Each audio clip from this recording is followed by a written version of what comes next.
everyone, this is Priyanka Jakhad and I welcome you all at Government Job Alert.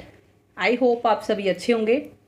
तो आज की इस video में हम बात करेंगे ETT 23 चोट के बारे में कि ETT 23 चोट की रिक्रूटमेंट कैसे कंप्लीट की जाएगी और ETT 23 चोट में कैंडिडेट को ज्वाइनिंग कब तक दी जाएगी। तो देखिए, आप सभी को पता है कि ETT 23 चोट में जो सबसे ज़्यादा एक संवेदनशील मुद्दा मैं कह सकती हूँ वो है बीएड वर्सेस बीटीसी का। और इसी के रिगार्डिंग देखिए, बीएड वर्सेस बीटीसी में जो सुप्रीम कोर्ट के जो ऑर्डर है, जो सुप्रीम कोर्ट का जो डिसीजन है वो जारी किया जा चुका है। और इसके रिगार्डिंग भी मैंने आपके साथ एक सेपरेट वीडियो शेयर की थी जिसमें मैंने आपको बिल्कुल अच्छे से लाइन टू लाइन डिकोड करके मैंने आपको बताया कि एक्चुअल में डिसीजन में क्या कुछ लिखा हुआ है। तो अब बात आती है कि जब बीएड वर्सेस बीटीसी का जो सुप्रीम कोर्ट का डिसीजन है वो आ चुका है और इसके अलावा जो हाई कोर्ट की तरफ से भी ETT 23 चोट की रिक्रूटमेंट को बहाल हुए काफ़ी टाइम ऑलरेडी हो चुका है। तो अब किस चीज़ का इंतज़ार किया जा रहा है कि कैंडिडेट को ज्वाइनिंग नहीं दी जा रही। कैंडिडेट की ज्वाइनिंग कब तक होगी और किस तरह से होगी, ये भी बहुत बड़ा मुद्दा है। क्योंकि अभी भी देखिए बहुत ज़्यादा कन्फ्यूजन है कैंडिडेट के माइंड में कि क्या बीएड कैंडिडेट को शामिल किया जाएगा, NIOS कैंडिडेट का क्या होगा, रिक्रूटमेंट किस तरह से कंप्लीट की जाएगी, इन सब को लेके। सबसे पहली बात तो देखिए, जो भी सुप्रीम कोर्ट के ऑर्डर थे मैं थोड़ा सा उसके बारे में बता देती हूँ कि मेनली सुप्रीम कोर्ट के ऑर्डर में जो बीएड वर्सेस बीटीसी में जो सुप्रीम कोर्ट का डिसीजन आया है उसमें 3 बातों पे मेन फोकस किया गया है। इसमें से फर्स्ट थिंग है कि जो भी बीएड कैंडिडेट जिन्हें प्रोस्पेक्टिव जिन पे डिसीजन का इम्प्लीमेंटेशन होगा उन सभी कैंडिडेट की ज्वाइनिंग हो चुकी होनी चाहिए।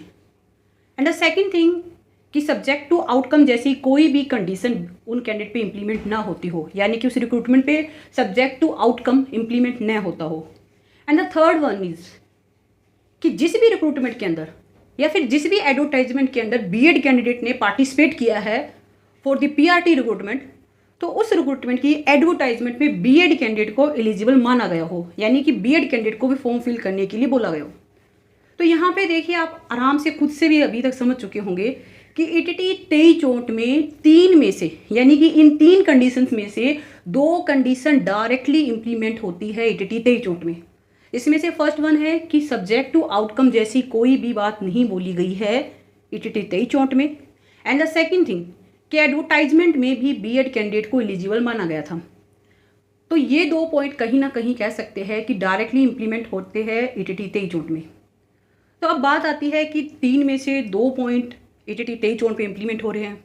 सुप्रीम कोर्ट ने अपना फाइनल डिसीजन जारी कर दिया है, हाई कोर्ट से परमिशन मिल चुकी है। तो अब रिक्रूटमेंट किस तरह से कंप्लीट की जाए। तो सबसे पहले तो देखिए, जहाँ तक मैं कह सकती हूँ कि ETT 23 चोट की रिक्रूटमेंट को कंप्लीट करने के लिए जो मेनली जो मेथड है वो 2 मेथड्स है, जिसमें से जो फर्स्ट वन मेथड है वो है कि डिपार्टमेंट अपने बिहाफ पे डिसीजन ले। डिपार्टमेंट अपने बिहाफ पे डिसाइड करे कि ETT 23 चोट में क्या उन्हें बीएड कैंडिडेट को शामिल करना है, क्या NIOS कैंडिडेट को ज्वाइनिंग देनी है, रिक्रूटमेंट किस तरह से कंप्लीट करनी है। क्योंकि देखिए, ऑब्वियस है कि डिपार्टमेंट के पास बहुत ज़्यादा कह सकती हूँ अवेलेबल रिसोर्सेज है, उनके पास खुद की एक लीगल सेल है, उनको एडवाइस देने के लिए बहुत सारी लीगल एक टीम है। तो वो उनसे एडवाइस लेके जो भी सुप्रीम कोर्ट के डिसीजन आए हैं, हाई कोर्ट ने जिस तरह से एडवर्टाइजमेंट को कंप्लीट करने के लिए बोला है, उन सब को एनालाइज करके अच्छे से डिसीजन दे सकती है, अच्छे से रिक्रूटमेंट को कंप्लीट किया जा सकता है। पर बाकी देखिए, ये भी आप अब तक तो इस बात से वाकिफ़ तो हो कि ETT 23 चोट की रिक्रूटमेंट को कंप्लीट करने के लिए एक्चुअल में डिपार्टमेंट ने कितना तो इंटरेस्ट दिखाया है। सबसे पहली बात तो देखिए, आप सभी को पता है कि 19 दिसंबर 2023 को ETT 23 चोट की रिक्रूटमेंट को हाई कोर्ट बहाल करता है और बहाल करने के बाद सिर्फ 2 मंथ्स का टाइम दिया जाता है कि 2 मंथ्स में रिक्रूटमेंट को कंप्लीट किया जाए। और उसके बाद भी देखिए, डिपार्टमेंट की तरफ से कोई भी जो एक स्टेप लिया जाना चाहिए था, जो एक्चुअल लेवल में जो काम किया जाना चाहिए था, वो नहीं किया गया। और जैसे ही 2 मंथ्स का टाइम कंप्लीट होने को आया, डिपार्टमेंट फिर चला जाता है हाई कोर्ट कि हमें तो क्लेरिफिकेशन दीजिए कि क्या बीएड कैंडिडेट को शामिल किया जाना चाहिए, क्या NIOS कैंडिडेट को रिक्रूटमेंट में शामिल किया जाना चाहिए। और ये सबसे ज़्यादा ये बात जो परेशान कर देने वाली थी कैंडिडेट के लिए वो ये थी कि 19 दिसंबर को जब हाई कोर्ट अपने ऑफिशियल ऑर्डर जारी कर रहा था, उस टाइम डिपार्टमेंट कहाँ था। क्या डिपार्टमेंट को नहीं पता था कि रिक्रूटमेंट में ऑलरेडी बीएड के कैंडिडेट शामिल है? क्या डिपार्टमेंट को नहीं पता था कि सुप्रीम कोर्ट पे एनआईएस का कैंडिडेट का डिसीजन आ चुका है? क्या डिपार्टमेंट को नहीं पता था कि ओरिजिनल एडवर्टाइजमेंट कौन सी है, ओरिजिनल एडवर्टाइजमेंट किसे माना जाए, इसके बारे में अभी से क्लेरिफिकेशन ले ली जाए? तो डिपार्टमेंट ने उस दिन परमिशन क्यों नहीं ली? तो इन सब चीज़ों से ही आप अंदाज़ा लगा सकते हो कि डिपार्टमेंट को कितना तो इंटरेस्ट है, किस तरह से रिक्रूटमेंट को कंप्लीट की जाएगी। और देखिए, सिर्फ ऐसा नहीं है कि सिर्फ डिपार्टमेंट ही इसके लिए जिम्मेदार है, इसके लिए कहीं ना कहीं कैंडिडेट भी खुद भी जिम्मेदार है। क्यों जिम्मेदार है, अब ये समझिए। देखिए, आप सभी को पता है कि जो मेनली जो केस जो फाइल हुआ था ITT 23 चोट के रिक्रूटमेंट पे, वो केस फाइल किया था बीएड कैंडिडेट ने। हायर एजुकेशन के एक्स्ट्रा मार्क्स के लिए जो बीएड कैंडिडेट ने केस फाइल किया, और उसके लिए देखिए ऐसा नहीं है कि आज के टाइम में क्या है कि सभी लोग क्या करें कि बीएड कैंडिडेट को कोस रहे हैं कि इन लोगों ने हमारी रिक्रूटमेंट ख़राब कर दी, अगर ये लोग नहीं होते, अगर ये लोग केस फाइल नहीं करते तो ITT 23 चोट की रिक्रूटमेंट कब से कंप्लीट हो जाती। तो आपको ये चीज़ भी समझनी होगी। देखिए, हर एक कैंडिडेट ने, हर एक वो कैंडिडेट जिसने बीएड की हुई है, हर एक कैंडिडेट ने केस फाइल नहीं किया था। कुछ मुट्ठी भर लोग ही थे जिन्होंने केस फाइल किया, और अब हो सकता है वो कहीं और चले गए होंगे, किसका कहीं पे सिलेक्शन हो चुका होगा, वो अपने आराम से कहीं बैठे हैं, या फिर उन्होंने उम्मीद छोड़ दी होगी, उन्हें कन्फर्म है उनका सिलेक्शन नहीं होगा। पर गलती की उन कैंडिडेट की क्या जो पिछले इतने सालों से अपनी ज्वाइनिंग का वेट कर रहे हैं। इस रिक्रूटमेंट को स्टार्टिंग से ही कंप्लीट किया जा सकता था। अगर डिपार्टमेंट अच्छे से पक्ष रखता तो ये रिक्रूटमेंट कब की कंप्लीट हो चुकी होती। पर डिपार्टमेंट ने क्या किया, ये सब आपको भी पता है। किसी को उम्मीद भी नहीं थी कि ITT 23 चोट की रिक्रूटमेंट कभी बहाल भी होगी, कैंडिडेट को ज्वाइनिंग की कोई बात भी उठेगी।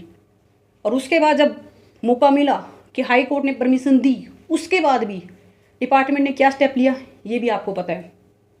तो ये तो बात हुई डिपार्टमेंट की कि डिपार्टमेंट अपने भी हाथ पे कुछ स्टेप ले। अगर मैं सेकंड ऑप्शन की मैं बात करूं, और ये स्टेप देखिए थोड़ा सा हार्ड रहेगा कैंडिडेट के लिए भी, वो रहेगा कि कोर्ट के थ्रू इस रिक्रूटमेंट को अब कंप्लीट करवाया जाए। हालांकि देखिए, डिपार्टमेंट ने पहले क्लेरिफिकेशन के लिए याचिका दायर की थी कि क्लेरिफाई कीजिए बीएड कैंडिडेट का, एनआईएस कैंडिडेट का, इस तरह से। उसके बाद देखिए हाई कोर्ट ने कह सकते हैं कि डायरेक्टली मना कर दिया कि अब हम आपको इस पर कोई भी क्लेरिफिकेशन नहीं देंगे। और देखिए, हाई कोर्ट ने अपनी तरफ से बिल्कुल सही किया, क्योंकि मैंने आपको पहले ही बताया, जिस दिन रिक्रूटमेंट कंप्लीट करने के लिए, जिस दिन बहाल करने के लिए ऑर्डर जारी किए जा रहे थे हाई कोर्ट में, उस दिन डिपार्टमेंट ने ये पॉइंट क्यों नहीं उठाया। अब मेन बात आती है कि देखिए, अगर अभी भी कोई पॉसिबिलिटी है किसी भी तरह की, अगर दोबारा से क्लेरिफिकेशन याचिका अगर पॉसिबल है तो दोबारा से क्लेरिफिकेशन के लिए याचिका दायर की जाए। और इस पर पूरा कह सकते हैं कि ये अब जो रिक्रूटमेंट है काफ़ी कॉम्प्लिकेटेड बन चुकी है। अब इस रिक्रूटमेंट को अगर कोर्ट के थ्रू परमिशन मिलती है तो बेस है कि बाद में इसके चैलेंज होने की पॉसिबिलिटी भी बहुत कम रहेगी। क्योंकि देखिए, जितनी कह सकते हैं डिपार्टमेंट के ऊपर कहीं ना कहीं प्रेशर स्टार्टिंग से ही देखने को मिला है, क्योंकि जिस तरह से बाद में नोटिफिकेशन ऐड कर करके कैंडिडेट को शामिल किया गया, इसी से पता चलता है कि डिपार्टमेंट ने अंडर प्रेशर काम किया, जिसकी वजह से रिक्रूटमेंट में इतने सारे अमेंडमेंट किए गए, इतने सारे कह सकते हैं कि बाद में बहुत सारे अलग अलग नोटिफिकेशन जारी किए गए। जो मेन जो नोटिफिकेशन था उसे चेंज किया गया बार बार। पर अगर हाई कोर्ट, देखिए आपको पता है हाई कोर्ट कभी भी इस तरह के प्रेशर में काम नहीं करता, और जो भी हाई कोर्ट अपना ऑर्डर जारी करेगा वो सभी पे इम्प्लीमेंट होगा। फिर आप कह सकते हैं कि उसके चैलेंज होने के चांसेस भी उतने ही कम रहेंगे, आराम से रिक्रूटमेंट कंप्लीट की जा सकती है। पर देखिए, इसकी भी कुछ डिसएडवांटेज रहेगी। ऑब्वियस है कि हाई कोर्ट की जो कोर्ट की जो प्रोसेस रहेगी वो थोड़ी सी कॉम्प्लिकेटेड रहेगी, थोड़ा सी कह सकते हैं कि टाइम कंज्यूमिंग भी रहेगी। हो सकता है कि आपको कुछ थोड़ा और टाइम वेट करना पड़े ज्वाइनिंग के लिए। बट हाँ, इतना कन्फर्म है कि जो भी डिसीजन आएगा वो decision full and final decision होगा, रिक्रूटमेंट कंप्लीट की जाएगी।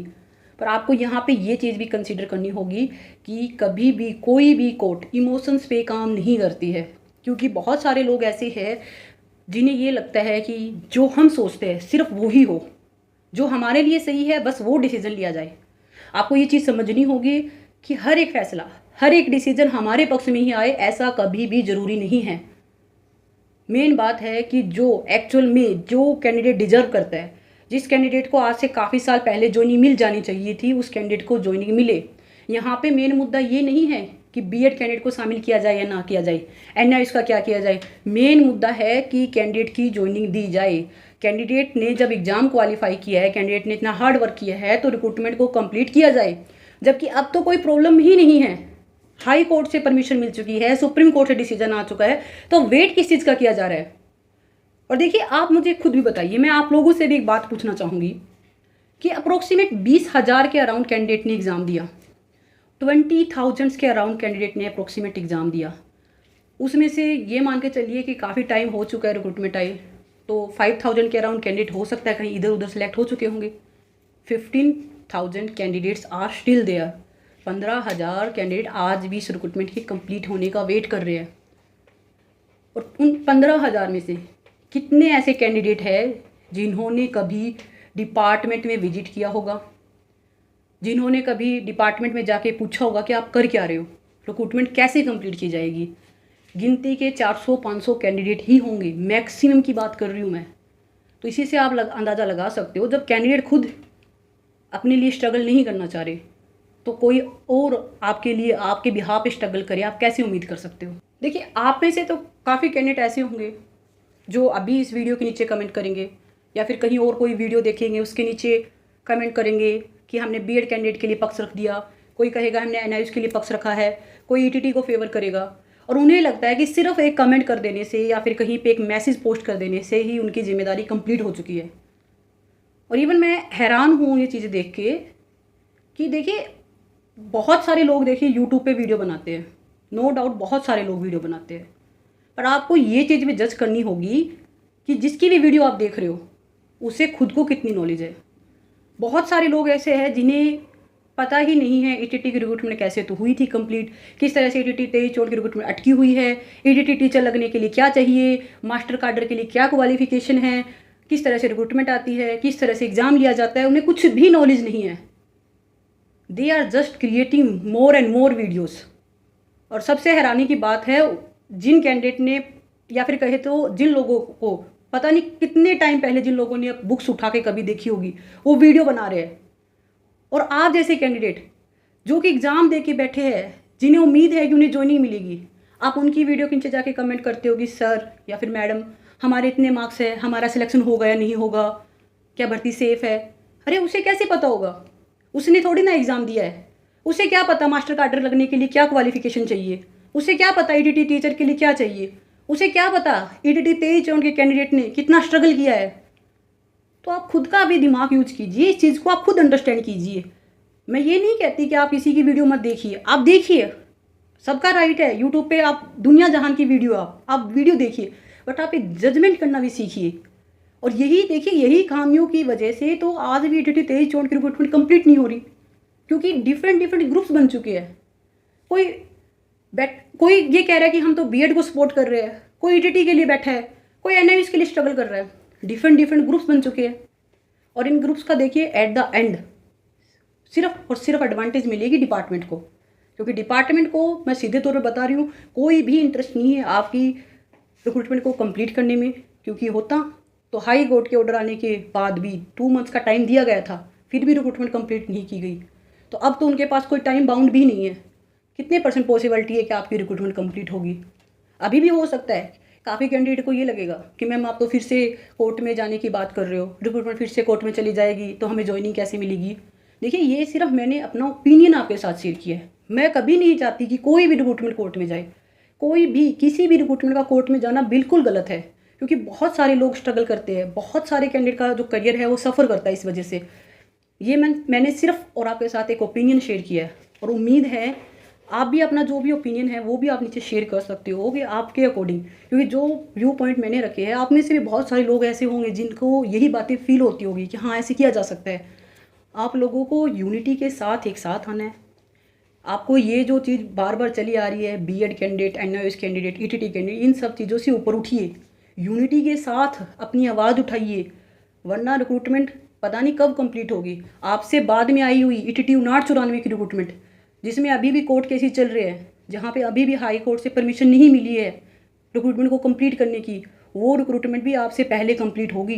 क्योंकि जो हालात अभी ईटीटी 23-24 के बने हुए हैं, वो चीज़ देखिए आपको भी पता है। आप किसी से मत पूछिए, आप अपने आप से पूछिए, जो हालात आज ईटीटी 23-24 के हैं, क्या आपको लगता है कि अगले 1-1.5 महीने में आपको ज्वाइनिंग मिलेगी? इस हालात से तो नहीं मिल सकती। आपसे जो बाद में जो कैंडिडेट जो आपके जूनियर थे ईटीटी में, वो कैंडिडेट टीचर लग जाएंगे और आप अभी भी ज्वाइनिंग का वेट करोगे। तो इसलिए ज़रूरी है कि आप यूनिटी के साथ आइए, एक साथ आइए, डिपार्टमेंट से जवाब मांगिए कि रिक्रूटमेंट क्यों नहीं कंप्लीट की जा रही। और आपसे पहले देखिए, आपसे बाद में आने के बाद ईटीटी छांट पैटी तो कंप्लीट हो चुकी है, पर पता है यहाँ पे इशू क्या है, कैंडिडेट आपस में लड़ रहे हैं। 59-94 में आपको पता है कि केस चल रहा है, बट वहाँ पे एक चीज़ बहुत अच्छी है कि पूरा काडर एक साथ है। उबे से देखिए 15-20 हज़ार कैंडिडेट वहाँ पे भी है और हर एक कैंडिडेट एक जैसा सोचे, ज़रूरी नहीं है।